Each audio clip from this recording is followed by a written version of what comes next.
Parents अक्सर सोचते हैं, डॉक्टर, नॉर्मल बच्चे तो बिना किसी स्पेशल ट्रेनिंग के बोलना शुरू कर देते हैं, फिर ऑटिज्म वाले बच्चे क्यों इतना स्ट्रगल करते हैं? इसका जवाब समझने के लिए हमें देखना होगा कि एक नॉर्मल बेबी कैसे नेचुरली स्पीच और लैंग्वेज डेवलप करता है।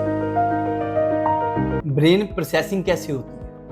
मॉडर्न साइंस कहता है साउंड ईयर से न्यूरॉन्स के थ्रू ब्रेन के लैंग्वेज सेंटर में जाता है, वहां प्रोसेस होता है और मेमोरी में स्टोर होता है। पर आपको आयुर्वेदा दृष्टिकोण से भी समझाता हूँ कि ब्रेन में लैंग्वेज कैसे प्रोसेसिंग होती है। दी, धृति और स्मृति, ये बुद्धि के 3 पार्ट्स होते हैं जो हमारे कोग्निटिव फंक्शन को कंट्रोल करते हैं। दी बुद्धि का पहला part focus, attention, learning, grasping जैसे फंक्शन करता है। जैसे ही हम अपने कान से कोई बात सुनते हैं, सबसे पहले जरूरी है कि हमारा ध्यान उस बात पर जाए। अगर ध्यान ही नहीं गया तो सोने के बावजूद हम उस बात को एब्जॉर्ब ही नहीं कर पाएंगे। धृति का काम है जो बात हमने सीखी या समझी उसे रिटेन करना, उसका एनालिसिस करना और उस पर कंट्रोल बनाना। मतलब बच्चे ने वर्ड सुना, उसका मतलब समझा, अब धृति डिसाइड करेगा कि उस वर्ड का करना क्या है। अगर धृति वीक है तो बच्चा वर्ड सुन तो लेगा, एनालिसिस नहीं करेगा। स्मृति का मतलब है मेमोरी, जो हमने सीखा उसे सही टाइम पर रिकॉल करके एक्सप्रेस करना। स्पीच तभी पॉसिबल है जब बच्चा अपनी मेमोरी से वर्ड या सेंटेंस रिकॉल करे